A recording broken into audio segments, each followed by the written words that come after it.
Саламатсыздар ма балалар? Бүгінгі дүниетану пәнінен тарауымыз адам өмірінде табиғат жағдайының алатын орны. Мақсаты ірі табиғи нысандардың тау, жазық, көлдер мен өзендер шаруашылыққа маңызын анықтау.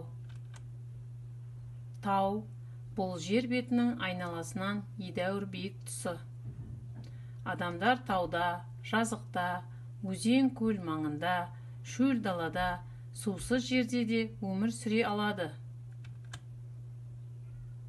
Таудың табиғаты сұлу, жанға жайлы келеді. Сондықтан онда демалыс орындары салынады. Бұл аймақта адамдар ертеден егін шаруашылығымен айналысқан.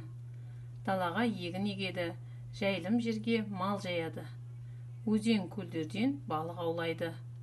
Өсімдік өсіру үшін ылғал мен құнарлы топырақ керек. Мұндай табиғат жағдайы Қазақстанның солтүстігінде, оңтүстігі мен оңтүстік шығысында бар. Қазақстан таулары. Іле Алатауының ең биік жері Талғар шыңы.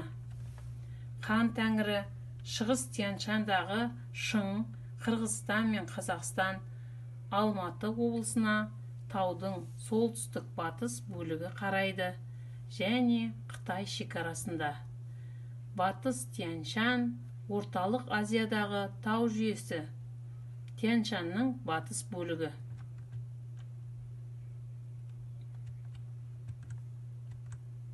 Оқжетпес Ақмола облысындағы Бурабай және Шабақты көлдерінің аралығындағы биік жартас. Қаратау жотасы